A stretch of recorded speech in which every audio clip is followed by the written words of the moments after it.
So the top hat Mermonkey just got a bunch of ridiculous buffs, and I cannot wait to try these guys out. So Ninja Kiwi felt that this top hat Mermonkey is weak, and they just gave it buffs after buffs. So let's just start from the top. The first thing is that the tridents on the top tier, tier 3 and tier 4 got buffed, so they went from 2 to 4 and then 2 to 8 for the tier 4 Abyssal Warrior. And I have a crosspat with the middle crosspat, so for example, starting at 310, you're gonna be getting 35% extra pierce on the tentacles. That's like a huge number, guys. 35% pierce is a lot. And that's not all. You guys know that the top tier Mermonkey gives a lot of pierce buffs to all the nearby towers. Well, all of those numbers got buffed, and eventually the Lord of the Abyss now went from 30 to 40% extra pierce to nearby towers. And if that wasn't enough, the price went down from 29 to 23,000. So I have no words, guys. Like, Ninja Kiwi is really trying to make this tower good. And let's actually see if we can make this thing happen, by the way, because I'm only defending with a single Mermonkey, and oh, it's not gonna be enough, is it? I'm gonna lose to a single red balloon. Please snipe it. No way, it just flew away. Come on. Let me try this with some targeting shenanigans. Maybe we can figure this thing out, and if not, we can just buy a dark monkey, because we literally leaked just to one red balloon. So let me just keep it like this. I'm gonna keep it on strong, and then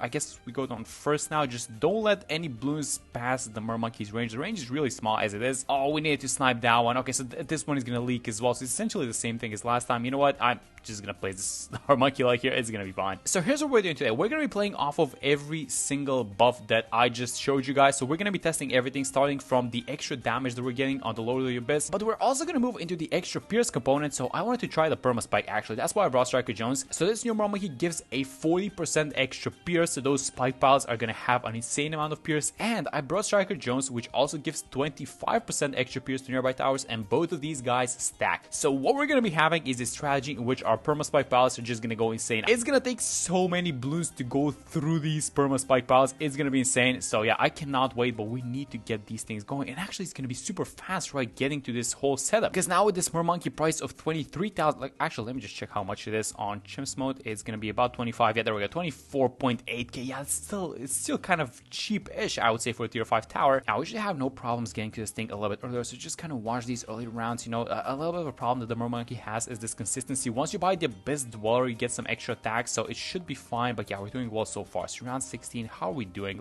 I think we're gonna be needing to buy, you know, the EcoSense network, because I want to have the perma spike here below, and we're gonna need a lot of extra range to do that. So I think we're kind of doing well onto these early rounds. Let's just kind of see what are we rushing the Abyss Dweller, or are we going for the EcoSense network? And that's gonna be a tough one, because the Abyss Dweller and the money is gonna come in right about when the cow balloon is coming out, right? So, okay, let me just switch this guy to strong. Let's just deal with these pink balloons. I'm gonna use the, oh no, we're not getting these guys, are we? Yeah, these fast balloons are just a menace for this Mermonkey, and it's kind of dealing with them, but not exactly. No, it's a blue balloon elite. Alright, so here's what we can do. We could get a spy factory, which we can have just like this, and the range is still not there, but eventually when we buy the EcoSense networks, which now we can stack up to 10 times actually thanks to this update, and after we get the Abyss Dweller, I feel like we're gonna be able to breathe a little bit. So yeah, there we go, we get the money, and bam, there we go. Plus, actually, this is like 4 damage with the trident, so that's gonna be really nice. So this trident just providing a little bit of extra consistency, not, you know, that strong, especially you don't have pierce on the tridents because we went for the bottom crosspat, but I still feel like the bottom crosspat is the better one, just because you get the seeking tridents, plus you get the camo, and then eventually if you need extra range to buff more towers, like that's the crosspat that you want to go for. So look at this, round 35, we have the money for the Abyssal Warrior, we get some extra slow, and the tridents are now going to do 8 damage. So that is going to be one-shotting like the majority of the balloons. So unless you're like ceramic balloon, that thing is not getting one shot, but everything else is pretty much getting one shot. So the tridents actually now, when you think about it, they become a little bit stronger than the tentacle attacks, but yeah, they don't have that much pierce. But at least Striker Jones is buffing the Mermonkey, right? So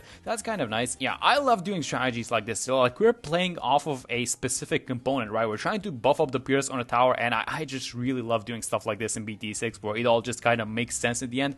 And you know what? Just for the memes, I'm even gonna go for the top crosspat on the perma spike, because this gives a lot more pierce as well. So you know what? I'm just gonna do it. Let's just get this one, and I think maybe we can go like this. Wait a minute, we gave the Mermonkey so much range that the spike is now in range. Actually, that's really good. We're not gonna have to be spending money on extra EcoSense network Mermonkeys. But here comes the Moai, by the way, and this Mermonkey is defeating it by itself. That's, oh my god, that's crazy. Yes, let's get it. So this is a round where Striker Jones is getting level 8, so a lot of extra pierce for the spike factory as well. And guys, it is slowly starting to come together. All right, so let me buy the bottom crosspat. I think we can go, yeah, we can go up to 104. While we're here, I want to watch the tridents. I know that these tentacles were good, but this extra damage on the tridents really makes me curious about the possibilities with this tower, because it sounds so much more consistent and you can rely on it so much. Let's watch it versus 49, the ceramics. Like, I don't think that this tower like the Abyssal Warrior had any problems versus 49 previously, but now it's even gonna be that much easier, especially with this ink. It's just such a cool thing. So look at what it does. It slows down the mob class balloons with the ink, and then with this new extra damage, it can just do a lot more damage to the mob class balloons, and it's popping them by themselves. Striker Jones does not do anything versus mob class balloons. This is only the Abyssal Warrior doing everything. I absolutely love this tower. This is such a cool tower, and let me actually try and fit an alchemist somewhere around here. Do we want to alch buff the Lord of the Abyss? Actually, I'm kind of questioning if we want to do this, but I guess we will. Why not? Let's go like this. Let's watch these mob class rounds. I don't think that we're gonna be having any issues, guys. I feel like this tower is way too good. Like, this is one of those strategies where it just works when you buy it all together, but I'm just super curious about the late game because this perma spike,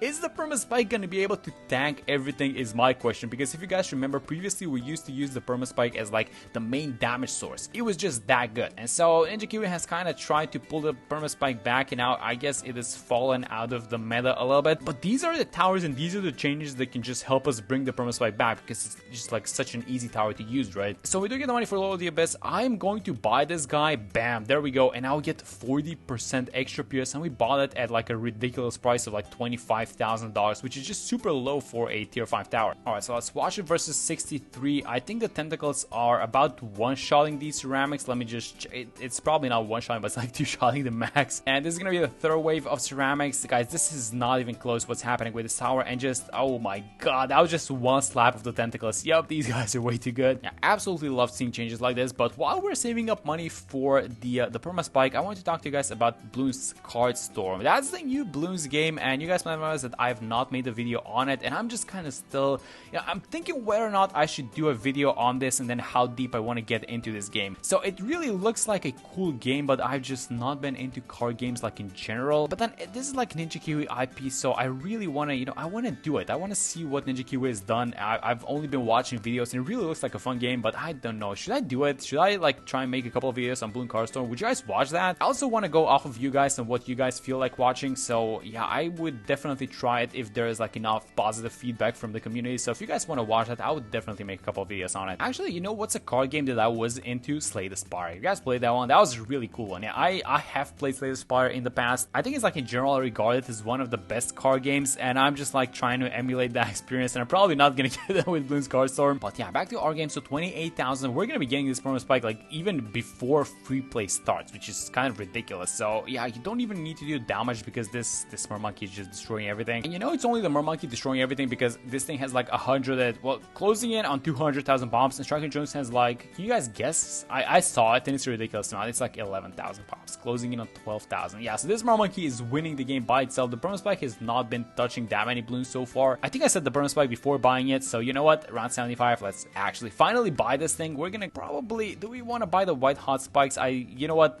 Why not at this point? I mean, we can afford to spend a little bit of cash, so bam, there we go. 205 perma spike. Just, I'm going for the top path just for the memes because we're going off of the Pierce, so let's just go full Pierce, I guess. Let's make sure we upgrade the Alchemist as well, so this guy's gonna become a 420 Alchemist, and I think our setup is starting to take shape, guys. Yes, and the perma spike build-up has started, guys, and keep in mind, this is before we get to the overclock, and I really wish I did the maths on how much Pierce one single spike pile has. I think if you go for the bigger spike piles, the bigger stacks actually, it's called, I think one spike pile has like 90 Pierce, and then you get all this extra Pierce, 40 from the Mermonkey and 25 from Striker Jones. So I think you're like easily looking at over 150 Pierce per spike pile, which is, it's insane, guys. That's way too much. And by the way, we have the money for the overclock, so let's just buy it. But look at how good these towers are, guys. I mean, we've been watching the Mermonkey show so far, but hey, we're gonna be seeing the, oh wait, what was yeah, that DDT kind of forgot where it's supposed to be going, but I feel like the perma spike show is about to start. All right, so let's go like this with the super build. This is the first thing that I want to buy. We're going for the bottom cross path, and it's around 92, and we are just owning these balloons, and this is exactly what I want to see. I want to see these balloons actually leaking through the Mermonkey so they can go into the perma spike. Hey, look at the spike piles. They're not even getting depleted. That was like a couple of ZMGs walking into them. Yes, the Pierce is just so much. It cannot deplete the spike piles, guys, as this is exactly exactly what you want to see. Let me, by the way, get an Alchemist. This is going to be like a 3-2-0. Not getting the strongest stem on this one. $13 that we have around 93, but I feel like this is going to be more than enough, guys. Alright, so round 94, I was just thinking of getting like one more overclock because the uptime on tier 5 towers with the overclock is 66%. So in order to get the remaining 34, I guess it's like 33.3 and 66.6. But in order to get the rest, you probably need to buy one more overclock. And I'm just contemplating if that's worth it at this point. But look at this. Yes, this is exactly what we're trying to do. So are these balloons going to make it through our spike piles? And it's looking like the answer is no, guys. There's so many balloons, like almost half, if not more, of the round just walking into the spike piles. And they're barely getting depleted. So much pierce onto one single spike pile. Yes, it's working. It's actually working. Oh my god, I can't believe this thing. Let's overclock. Watch round 95. It is actually working, guys. What a strategy this is. The pierce strategy. I mean, let's not celebrate too early, actually, because we have the most difficult rounds in front of us. But oh my god, that's just ridiculous. Let me just use the stun ability just for a second, get some damage onto the Mermonkey while we replenish the spike piles. Let's overclock this guy. And you know what? We probably go for like another overclock. Is that even like a good idea? You know what? I'm thinking if I want to do this, let's not do it. Let's just chill for a second. Let me just keep using the stun ability. So we buy, I guess, a couple of seconds for these spike piles to get thrown. But look at what's happening. The entire round is just walking into the perma spike, and they can just barely go up past like this front row that we've made, and they're just walking into perma spikes, and none of this pierce is getting depleted. This is just like such a fun strategy to do. All right, so as 97 is getting defeated, we are going to be facing the most difficult round out of all of them, and I expect, well, not the most difficult, but the one that has the most RB. So I'm expecting this entire round, well, like 80% of this round to just walk into the perma spike, and let's see if the spike pile is gonna. I feel like it is. Like, oh my god, is it even gonna break like this part of the spike? It is, right? That's way too much RB. Or is it actually? It's not even gonna go past these spikes, I don't think. No, way too much pierce on these guys. No way. Oh my god, like we have so much RB of spikes on the ground. That's just insane, guys. What a strategy this is. What did Ninja Kiwi do? Like 40% extra onto this thing, making it so much cheaper that you can just buy it so much earlier, and then it defends by itself really well. We actually did. The perma spike piles are indestructible. Nothing's going through them. That's such a fun strategy, actually. It's such a great strategy, and everything's gonna pop. And look at this thing. Like these spikes, they never even got to see action. That's so good. Man, I absolutely love these changes to the Mermonkey. So much better than last time. I think this is going to bump it up the ratings. And yeah, that's going to be it for this one. Thank you guys so much for watching the video, and I'm going to see you on the next one.